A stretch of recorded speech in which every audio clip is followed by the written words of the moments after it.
너나 챔피언 먹었어 라는 말을 남긴 복싱 선수 홍수환을 잘 아실 것입니다. 제가 태어나기도 전의 일이었는데요. 1977년 파나마에서 그는 자신보다 17살 어린 상대를 만났습니다. 그것도 11전 11KO 승을 그런 전적을 가지한 카라스키아케라는 무시한 상대를 만났던 것입니다. 국내외 복싱 관계자들은 홍수환의 열세를 예상했지만 불굴의 사나이 홍수환은 4번의 다운을 당하면서도 다시 일어나는 4전 5기의 신화를 썼습니다. 그리고 마침내 그가 원하던 챔피언 벨트를 허리에 차게 되었습니다. 그 승리는 참으로 많은 노력을 해서 얻게 된 승리였습니다. 그러나 승리의 기쁨도 잠시 도전해 오는 상대에 대하여 방어전에 실패하면 다시금 챔피언 벨트는 빼앗기게 됩니다. 제가 스포츠의 한 종목을 예로 들었지만 인간이 취할 수 있는 승리란 그처럼 모두 일시적인 것들 뿐입니다. 승자는 계속 바뀌고 기록은 계속하여 갱신되며 승리의 기억은 시간이 흐르면 희미해지기 때문입니다. 인간의 승리란 그처럼 견고한 것도 아니며 영원한 승리가 보장된 것도 아닙니다. 하지만 한번 승리하면 그 길로 영원히 승리를 얻게 되는 길이 있습니다. 그것은 바로 하나님의 승리입니다. 그 승리는 갈수록 희미해지는 것이 아니라 시간이 지나면 지날수록 또렷해지는 승리입니다. 그것은 주님의 사랑에서 시작되는 영원한 승리로서 주님이 주시는 승리를 인하여 성도도 영원한 승리를 얻게 됩니다. 주님이 주신 승리는 이 땅에서 우리가 살아가야 할 때 힘을 줄 뿐만 아니라 우리의 생이 다 끝난 후에도 영향을 주는 영원한 승리입니다. 하지만 성도들에게는 성화의 길, 곧 영화로 가는 그 길목에 많은 환난과 고난들이 있을 것입니다. 그리고 그 상황은 초대교회 시절이나 지금이나 매 한 가지입니다.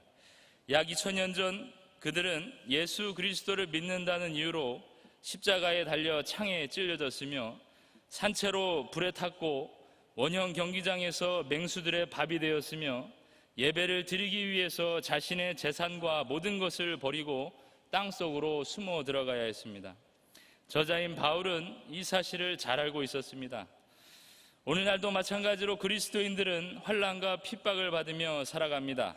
초대교회 때에는 눈에 보이는 박해가 있었다면 지금은 보이지 않는 박해로 살아가게 된 자들인 것입니다. 성경은 이러한 상태를 표현하기를 우리가 종일 주를 위하여 죽임을 당하게 되며 도살당할 양같이 여김을 받았다라고 하였습니다. 그리스도인으로 산다는 것은 사탄의 공격 대상이 된다는 말입니다. 하지만 오늘 이 본문을 통해 우리에게 주는 귀한 말씀이 있습니다. 그러나 이 모든 일에 우리를 사랑하시는 이로 말미암아 우리가 넉넉히 이기느니라 라고 우리 주님이 말씀하고 계시기 때문입니다. 저는 오늘 본문을 통해서 예수를 믿어 그 영화로 가는 길목에 수많은 대적자들이 있지만 반드시 승리하며 이기게 되는 성도의 특권이 무엇인지 알아보도록 하겠습니다. 첫째로 성도는 하나님의 위하심으로 대적하는 자들을 이기게 됩니다. 다 같이 본문의 말씀 31절과 32절을 함께 읽도록 하겠습니다. 그런즉 이 일에 대하여 우리가 무슨 말 하리요? 만일 하나님이 우리를 위하시면 누가 우리를 대적하리요? 자기 아들을 아끼지 아니하시고 우리 모든 사람을 위하여 내주시니가 어찌 그 아들과 함께 모든 것을 우리에게 주시지 아니하겠느냐. 아멘.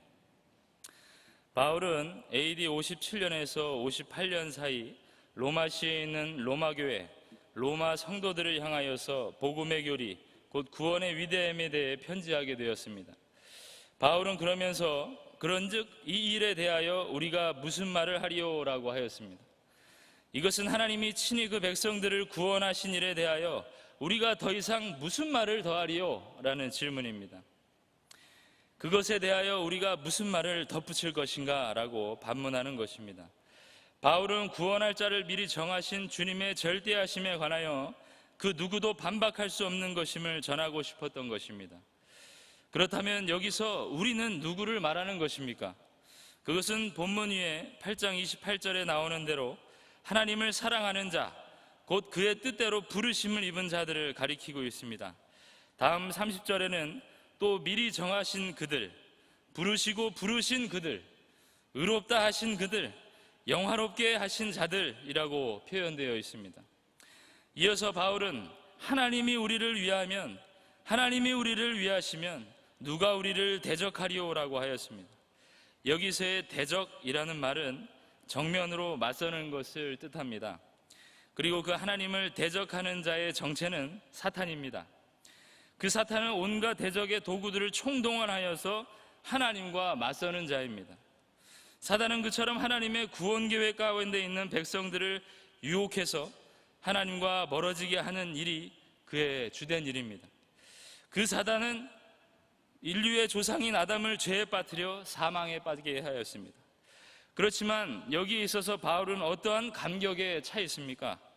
하나님이 우리를 위하시면, 하나님이 우리 편이 되시면 누구도 우리를 대적할 수 없다 라고 말하고 있는 것입니다. 그러면서 그는 확실한 근거를 가지고 말하고 있는데, 그것은 32절에 나타나 있는 그대로입니다. 자기 아들을 아끼지 아니하시고 모든 사람을 위하여 내주시니가 어찌 그 아들과 함께 모든 것을 우리에게 주시지 아니하겠느냐라고 하는 것입니다. 그 사랑하는 독생자 예수 그리스도까지 택함받은 자신의 백성들을 위하여서 내어주셨다고 하셨습니다. 하나님은 자신의 아들을 내어주심으로써 백성들을 향한 자신의 사랑을 확증하셨습니다. 우리를 위해 아끼지 아니했다라는 것은 자원적인 사랑을 말합니다. 그것은 하나님께서 자기 백성을 죽기까지 사랑했다는 증거입니다. 하나님이 세상을 이처럼 사랑하사 독생자를 주셨으니 이는 그를 믿는 자마다 멸망하지 않고 영생을 얻게 하려 하심이라. 요한복음 3장 16절의 말씀입니다. 우리가 여기서 정확히 해야 할 것은 모든 사람을 위하여에 대한 말씀입니다. 이 땅의 모든 사람, 이 땅의 모든 인간을 말하는 것이 아니라 하나님께서 미리 정한 자들을 가리키는 말씀입니다. 위와 아래 문맥을 살피면 우리는 미리 정하신 또는 예정하신 백성들을 위한 구원이라는 사실을 알 수 있습니다. 이어서 구원하기로 예정된 자들을 위해 그리스도를 내주신, 곧 내주었다라고 하였습니다. 그처럼 그 아들 예수 그리스도를 통해 받은 구원은 우리 편에서 거저받은 것입니다. 그것은 공로 없이 받은 것을 의미합니다. 어떠한 인간의 행위도 구원을 받는 데 유익한 것이 없고, 인간은 죄로 타락한 후에 어떠한 선한 일도 하지 못하는 전적 무능력과 전적 부패의 길을 걷게 되었습니다. 하지만 주님이 우리를 위하여 예수 그리스도를 내어주심으로 대적하는 자가 나타나도 능히 이길 수가 있게 된 것입니다. 또한 바울은 말하기를 그 아들을 내어주시니가 그 아들과 함께 모든 것을 우리에게 주시지 아니하겠느냐라고 하였습니다. 그 독생자 예수 그리스도도 우리를 위해 아낌없이 주셨거늘 그 나머지 모든 것도 우리에게 주시지 않겠느냐라는 것입니다. 여기에서 모든 것은 우리의 영적인 복과 성화에 필요한 신령한 은사와 이 세상에서 누리게 될 육신적인 물질적인 모든 것들을 포함하는 말입니다. 그처럼 바울의 감격처럼 하나님이 우리를 위하시면 대적다도 능히 이길 것을 말씀하고 있습니다. 하나님의 자녀들이 영화의 길로 가는 길에 때로 대적자가 맞서지만 예수 그리스도를 우리에게 주시고 모든 필요한 은사를 주시는 분으로 말미암아 우리는 큰 승리를 얻게 된다는 것입니다. 우리가 잘 알고 있는 종교개혁자 마틴 루터는 종교개혁에 불씨를 놓은 아주 중요한 자입니다. 그는 본래 로마 가톨릭의 수도사로 누구보다 구원받기 위해 노력했던 자였습니다. 계단을 무릎으로 오르고 고행이란 고행은 다 해본 자였습니다. 하지만 하나님의 의, 곧 구원은 하나님이 주시는 믿음으로 된 것임을 깨닫고 그는 로마 가톨릭에서 돌아섰습니다. 그리하여 그는 홀로 로마 가톨릭에 대항하는 조항들과 글을 적어 그들을 대항하였습니다. 하지만 그도 두려움이 있었을 것입니다. 거대 이단 조직의 권력과 힘이 장애물이 될 수도 있었지만 그는 하나님이 그를 위하실 때 그는 어떠한 대적도 두려워하지 않고 끝까지 싸울 수가 있었던 것입니다. 성도가 올바로 하나님을 믿으면 사단 곧 대적자들이 생기기 마련입니다.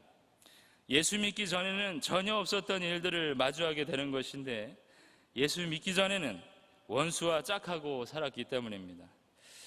돈이 이 세상에 만사 형통을 주는 줄 알았습니다. 그래서 돈이 나를 위하여 주기를 원했던 것입니다. 또 많은 인맥들이 나를 지켜주는 줄로 알았던 것입니다.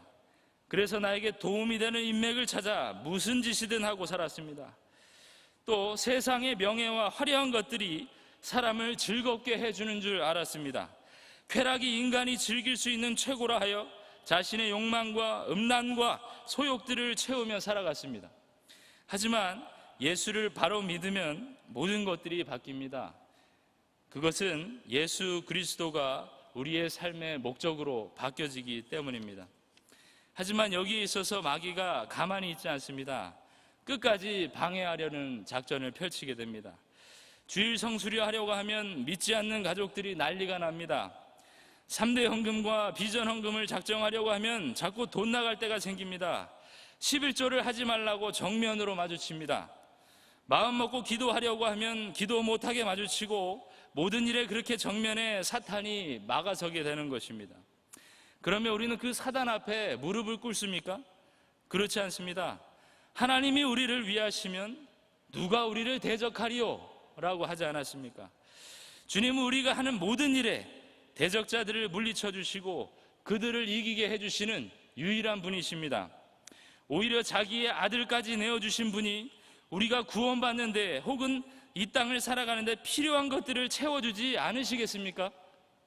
우리는 그 사실을 믿고 오직 하나님의 우리 편 되심, 하나님의 위로하심으로 인하여서 승리하는 자들이 되어야 합니다. 대적이 있는 사람은 언제나 불안합니다. 더욱이 사탄이 우리의 대적자가 되고 죄와 사망이 우리의 대적자라 할 때 그 문제는 더욱 심각해지게 됩니다.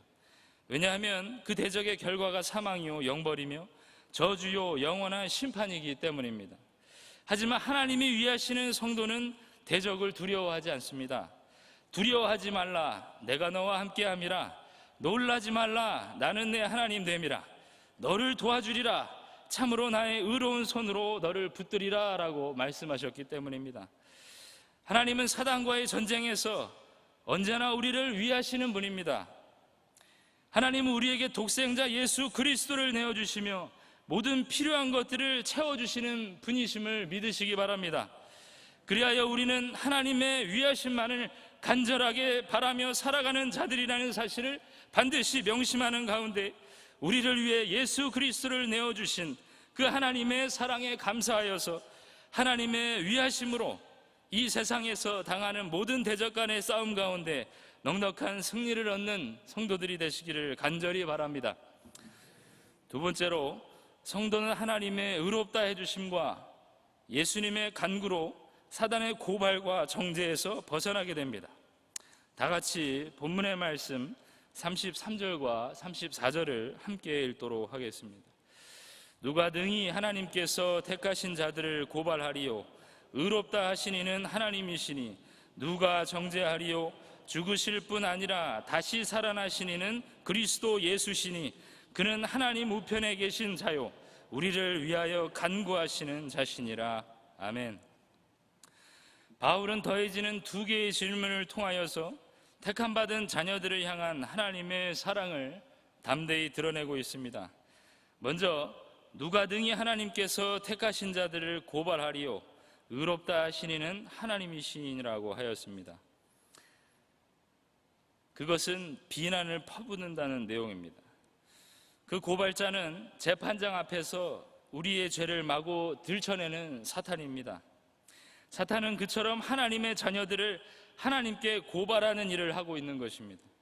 어떤 때는 모세율법으로 우리의 죄를 들추어내고 속에 있는 양심으로 그리할 때도 있으며 우리의 연약과 환경으로 사탄은 우리를 고발합니다. 하지만 바울은 33절에서 우리가 사단으로부터 고발당하지 않는 이유를 간단하게 설명하고 있습니다. 그것은 택하신 자가 하나님이시오 의롭다 하신 이가 하나님이시라는 사실 때문입니다. 하나님의 백성들은 절대하신 하나님의 선택을 받았고 그 하나님께서는 우리를 죄 없다라고 법적 선언의 칭의를 선포해 주심으로써 우리를 죄인에서 의인의 삶으로 바꿔주신 분입니다. 이사야 50장 8절은 이렇게 말합니다. 나를 의롭다 하시는 이가 가까이 계시니 나와 다툴 자가 누구냐? 나와 함께 설지어다. 나의 대적이 누구냐? 나의 대적이 누구냐? 내게 가까이 나올지어다 라고 하였습니다. 그래서 우리는 그 법적인 칭의로 말미암아 사단에게 고발당하지 않습니다. 그러면서 바울은 다음 질문을 이어갑니다. 누가 정죄하리요? 죽으실 뿐 아니라 다시 살아나신 이는 그리스도 예수시니 그는 하나님 우편에 계신 자요 우리를 위하여 간구하시는 자신이라 라고 하였습니다. 누가 정죄하리요? 정죄는 곧 유죄 판결을 의미하는 것입니다. 그 죄의 결과는 사망입니다. 고로 정죄는 사망을 말하게 됩니다. 그래서 사단은 끊임없이 주의 자녀들을 정죄하는 것입니다. 그것은 사탄의 마지막 계략이며 인간을 무너뜨리기 위한 바락가도 같은 것입니다. 그러나 바울은 마찬가지로 우리를 정죄할 수 없다라고 말합니다. 그 이유는 먼저 예수님의 죽으심에 있습니다. 그 죽으심은 우리 죄를 용서하시기 위해 죄 없으신 예수 그리스도가 십자가에 달리신 대속적 죽음입니다. 그 죽음만이 사단의 정죄를 면케하여 하나님과 인간을 화목해 할 수 있는 유일한 죽으심입니다. 바울은 뿐만 아니라 다시 살아나시니 예수 그리스도의 부활 때문이라 하였습니다. 예수 그리스도의 부활은 의인들의 기초가 되며 그 부활은 우리 부활의 첫 열매가 되셨습니다. 또한 그의 하나님 우편에 계신 자라고 하였습니다. 예수 그리스도는 과거에도 현재에도 미래에도 살아계셔서 모든 만물을 통치하시는 왕이 되시며 주권자가 되시기 때문입니다. 그가 하나님 우편에 계실 때 그의 백성들은 영원히 그의 보호를 받을 것이고 그의 영원한 통치를 받게 될 것입니다. 마지막으로 예수님은 하나님 보좌 우편에 앉으심으로 우리를 위하여 간구하시는 자신이라 라고 하였습니다. 예수 그리스도, 그분은 우리를 위해서 끊임없이 기도하시는 분이십니다. 히브리서 7장 24, 25절은 말하기를 예수는 영원히 계심으로 그 제사장 직분도 갈리지 아니하느니라. 그러므로 자기를 힘입어 하나님께 나아가는 자들을 온전히 구원하실 수 있으니 이는 그가 항상 살아계셔서 그들을 위하여 간구하심이라 라고 하였습니다. 그처럼 대제사장으로 오신 우리 예수님, 그 예수님은 택하신 자기 백성들을 위하여서 하나님께 간구하는 일을 멈추지 않으시는 분입니다. 여러분들이 사탄의 죄, 사탄에게 많은 고발할 것으로 정죄할 것으로 나아가지만 예수 그리스도 그분의 기도하심으로 우리는 무효하게 되는 것입니다. 정죄받지 않습니다. 고발당하지 않게 되는 것은 바로 하나님, 사랑, 그리고 예수 그리스도의 간구하심으로 그렇게 됩니다. 사탄은 지금도 여전히 하나님의 자녀들의 죄를 들추어서 고발하고 정죄하기를 쉬지 않습니다. 하지만 하나님은 그 택한 백성들을 의롭다 하셨습니다. 예수 그리스도 그분은 우리를 위하여서 대신 십자가에 죽으시고 부활하심으로 하나님 우편에 앉으시고 우리를 위하여 간구하고 계시는 분으로 우리는 사탄의 정죄를 당치 않게 되는 것입니다. 요즘 서로 비난하고 고소하고 정죄하기를 밥 먹든 하는 우리나라 사회를 보게 됩니다. 조금만 틀어지는 일이 있으면 고소하고 난리가 납니다. 그리스도인들 가운데 그런 사람들도 있을 것입니다. 우리는 그처럼 남을 비방하는데, 남을 비난하는데 너무나 쉽게 빠져들어갑니다. 자신의 죄는 묵과하면서 다른 사람의 죄는 그렇게 쉽게 말하는 자들이 되는 것입니다. 그런데 그것은 바로 사탄이 제일 좋아하는 일임을 우리는 명심해야 합니다. 우리는 그러한 일들을 하고 있을 때 사탄에게 이용당하는, 사탄에게 그것으로 인하여서 정말 이용당하는 성도들이 된다는 사실을 반드시 기억해야 됩니다. 누구는 어떻고 누구는 이래서 누구는 저래서라는 비단을 쏟아낼 때 사탄은 박수를 치고 있을 것입니다. 우리는 그 일을 반드시 멈추어야 합니다. 우리는 자신의 죄가 얼마나 많은지 자신을 돌아보면서 남의 말을 멈춰야 하는 것입니다. 예수 그리스도께서 나를 위해 죽으셨고 부활하셨고 하나님 우편에 앉아 나를 위해 간구하신다는 사실만, 그 사실만 깨달아도 우리는 그 일을 멈출 수가 있습니다. 다른 사람을 이야기할 때 한 번만 자신을 돌아보시기 바랍니다. 주님은 그런 우리를 불쌍히 여겨서 택하여 의롭다 해주셨습니다. 하나님의 법정에서 우리를 비난하거나 벌을 내릴 수 있는 사람은 아무도 없습니다. 그러므로 우리를 고발하는 고소장을 들고 하나님 앞에서 밤낮 없이 참소하는 사단은 결국 하나님 앞에 쫓겨날 것입니다. 하나님은 우리를 의롭다 해주실 분입니다. 예수 그리스도 그분은 우리를 위해 죽으셨고 다시 사시고 하나님 우편에서 우리를 위해 기도하시는 분이 아니십니까? 누가 능히 하나님의 택하신 자들을 고발하겠습니까? 누가 감히 예수 그리스도께서 간구하시는 자를 건드릴 수 있겠습니까? 이 땅에 아무도 없습니다.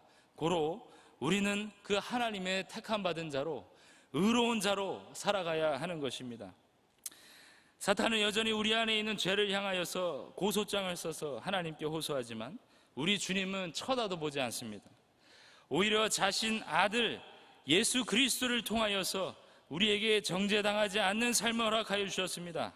오직 하나님만, 그 하나님만이 죄된 인간에게 의롭다 하시고 모든 대속의 죄를 짊어지신 예수 그리스도께서 아직도 우리를 위하여서 기도하고 계심을 반드시 믿고 죄인에서 의인된 자로서 하나님 앞에 두려움 없는 의인의 삶으로서 살아가시는 모든 성도님 되시기를 간절히 바랍니다. 셋째로, 성도는 하나님의 사랑으로 말미암아 모든 사단의 공격도 넉넉히 이기게 됩니다. 다 함께 본문의 말씀 35절에서 39절의 말씀을 함께 읽겠습니다. 누가 우리를 그리스도의 사랑에서 끊으리요? 환난이나 공고나 박해나 기근이나 적신이나 위험이나 칼이랴.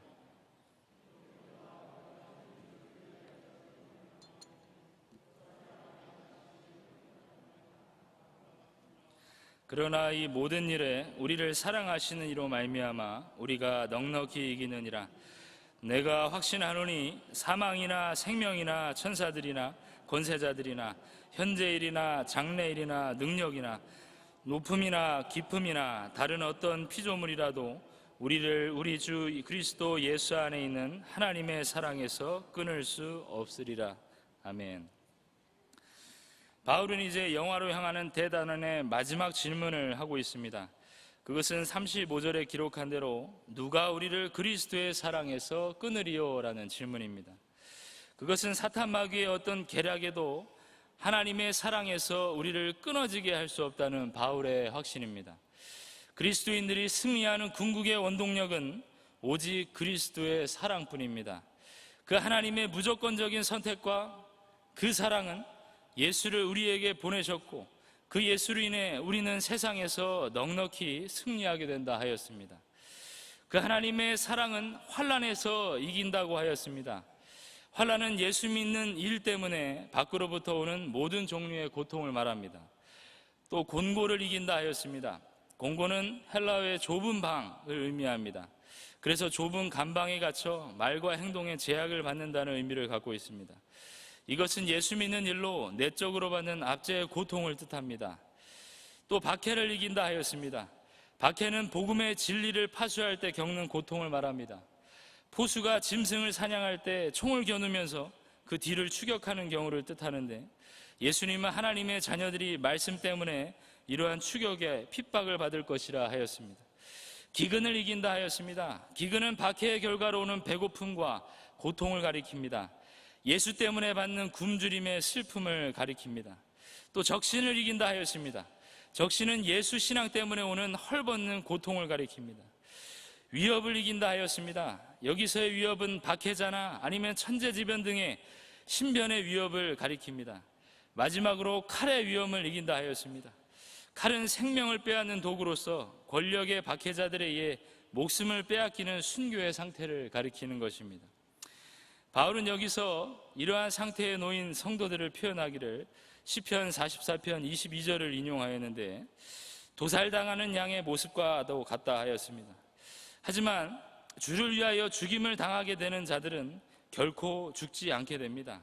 37절은 그러나라고 외치고 있습니다. 그러나 이 모든 일에 우리를 사랑하시는 이로 말미암아 우리가 넉넉히 이기느니라 라고 하였습니다. 넉넉히 이긴다는 것은 겨우 이기는 것이 아닙니다. 하나님의 사랑으로 이겼을 때 우리는 넉넉히 이김을 받게 됩니다.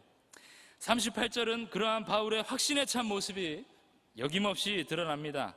내가 확신하노니 사망이나 생명이나 천사들이나 권세자들이나 현재일이나 장래일이나 능력이나 높음이나 깊음이나 다른 어떤 피조물이라도 우리를 우리 주 그리스도 예수 안에 있는 하나님의 사랑에서 끊을 수 없으리라. 이제 보이지 않는 것들에 대한 이김을 말하는데 사망과 생명, 천사들이나 권세자들, 현재의 일이나 장래의 일, 능력도 이긴다 하였습니다. 높음이나 깊음도 이긴다 하였습니다. 다른 아무 피조물이라도 이긴다고 하였습니다. 바울은 이 모든 것이 우리를 우리 주 그리스도 안에 있는 하나님의 사랑에서 끊을 수 없으리라고 확신에 찬 모습으로 그 마무리를 하고 있습니다. 하나님의 사랑, 그리스도의 사랑, 그 사랑 때문에 우리는 넉넉한 승리를 할 수 있게 되는 것입니다. 저는 2016년 여름에 신학교 2학년이었는데요. 유럽으로 종교개혁 탐사를 갔었습니다. 그리고 차례차례 종교개혁자들이 걸었던 발자취를 따라서 탐방을 이어갔었습니다. 당시 로마에서 우리 팀을 인도했던 가이드는 실제로 그 카타콤에 들어가면 길을 잃을 수도 있으니 앞사람을 잘 따르라고 전하며 주의를 주었습니다. 그 카타콤이라는 곳, 그것은 실로 습했고 어두웠으며 어디가 어딘지 모르는 흑암의 세상과도 같았습니다. 하지만 그곳은 실제로 로마의 박해를 피해 그리스도인들이 살던 곳이었고 어두웠지만 하나님께 예배를 드리는 장소였으며 하나님께서 실로 귀히 사랑하시는 자들의 삶의 터전이었습니다. 그들은 박해로 인해 지하로 들어가게 되었지만 하나님의 사랑에서는 끊어지지 아니한 참된 성도들이었습니다. 하나님의 사랑을 받은 자는 그것이 영원토록 지속될 것을 영적으로 알게 됩니다.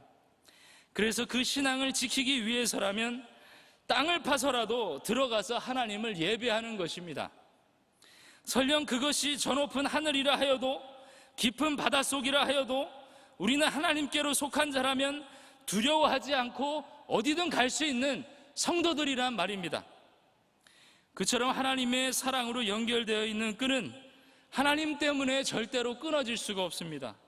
우리와 하나님의 사랑으로 연결된 그 끈은 환난이나 곤고나 박해나 기근이나 적신이나 위험이나 칼이라도 그것에서 끊어낼 재간이 없는 것입니다. 바울은 다시 한번 말합니다. 내가 확신한다. 사망이나 생명이나 천사들이나 권세자들이나 현재 일이나 장래 일이나 능력이나 높음이나 깊음이나 다른 어떤 피조물이라도 우리를 우리 주 그리스도 예수 안에 있는 하나님의 사랑에서 끊을 수 없으리라 라고 합니다. 믿지 않는 자들이 봤을 때 그리스도인들은 세상 권력자들에게 도살당할 양과 같이 보이겠지만 우리 성도들은 우리를 사랑하시는 이로 말미암아 그 모든 것들을 이겨내고 맙니다. 이 사실을 반드시 기억하시고 이 세상을 이기신 그리스도의 마음속을 품으심으로 앞으로 계속하여 이어질 그리스도인의 환난 가운데 넉넉한 승리를 취하심으로 하나님의 사랑에서 끊어지지 아니하는 축복을 영원토록 누리시는 경향의 성도들이 되시기를 간절히 바랍니다.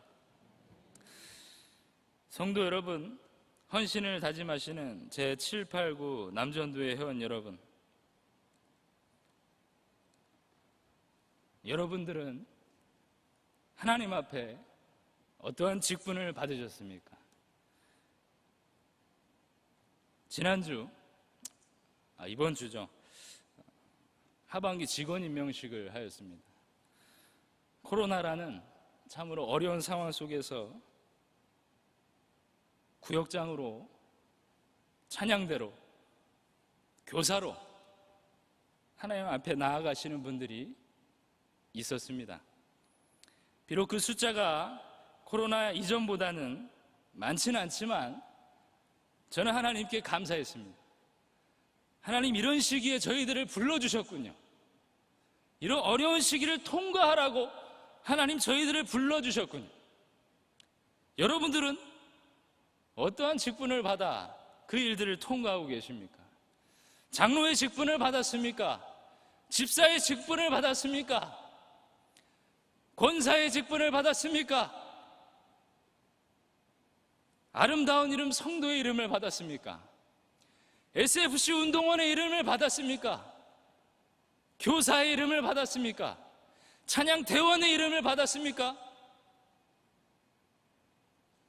여러분들 그 직분을 하나님 때문에 감당하시기를 바랍니다. 하나님이 위하시면 그 직분을 감당할 수가 있습니다. 하나님이 선택하여서 의롭다 하셨기 때문에 우리는 그 직분을 감당할 수 있는 자로 세움을 받은 것입니다. 하나님의 사랑이 있기 때문에 하나님이 우리를 사랑하셔서 여러분들이 교회 안에서 하나님의 직분들을 감당할 수가 있는 것입니다.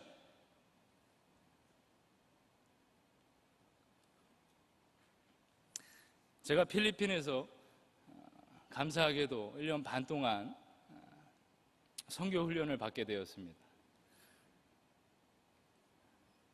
선교사님이 안식년에 들어가시고 6개월 동안 그 교회에서 설교를 준비했었습니다. 저는 마음속에 교만이라는 것이 있었습니다. 나는 할 수 있을 거야. 난 잘할 수 있을 거야. 나는 이 사명을 잘 감당할 수 있을 거야. 하지만 그 자신감은 일주일도 지나지 않아서 제 앞에 고꾸라지게 되었습니다. 저는 더 이상 설교할 수 없었고, 저는 더 이상 하나님의 일들을 감당할 수 있는 영적인 은혜가 없었습니다. 내가 하려고 할 때 그 일은 안 되는 것입니다. 하나님이 나를 위하실 때 그 일은 됩니다. 하나님이 여러분을 위하실 때, 여러분이 하나님만을 소망할 때 반드시 여러분의 직분을 감당하게 되는 것입니다. 여러분이 하려고 아무리 애를 써보십시오. 그 하나님의 일들은 감당할 수가 없습니다. 그리하여서 여러분들은 하나님의 사랑에 묶인 자로 절대로 끊어지지 아니하는 이 하반기를 살아가시기 바랍니다. 스코틀랜드의 한 뛰어난 그리스도인인 휴 케네디라는 분은 그는 임종하는 자리에서 가족에게 성경을 달라고 부탁했습니다. 그러나 자기 시력이 다했음을 안 그는 로마서 8장을 펴서 자신의 손가락을 올려달라고 요청했습니다. 이어서 그는 자, 내 손가락을 그 말씀 위에 올려놓았느냐라고 묻자 그렇다 하는 말을 듣고 말했습니다. 자, 얘들아, 하나님이 함께 하시기를 바란다.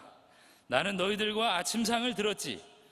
오늘 밤에는 내 주 예수 그리스도와 함께 저녁을 들 것이다 라고 말하며 생을 마쳤습니다. 그 끊을 수 없는 영원한 하나님의 사랑은 우리를 택하셨습니다. 이미 태초부터 우리를 창조하셨고 우리를 자신의 형상대로 빚으셨으며 죄인된 자들을 향하여서 의롭다 선언하여 주셨습니다. 우리의 영혼을 구원을 미리 정하시고 이 땅에서 성화의 삶을 살게 하신 분이 바로 우리 하나님이심을 믿으시기 바랍니다. 그리하여 하나님이 위하심으로 대적하는 자들 앞에서 언제나 승리를 거두시고 자기 아들까지도 아끼지 아니하시는 하나님의 채우심으로 성화의 길에서 승리하시기를 바랍니다. 하나님의 선택하여 의롭다 하신 하나님의 법적인 선언 앞에 언제나 담대하시며 지금도 살아계셔서 하나님의 보좌 우편에서 기도하시는 예수 그리스도의 간구로 살아가시기를 바랍니다. 그리하여 끝내 하나님의 사랑에서 끊어지지 아니하여 모든 환난에서 넉넉한 승리를 거두심으로 시작되는 2020년의 하반기의 신앙의 경주에서도 주의 쏟아지는 그 사랑으로 말미암아 주님의 축복을 받아 누리시는 경향의 모든 성도들 되시기를 간절히 바랍니다.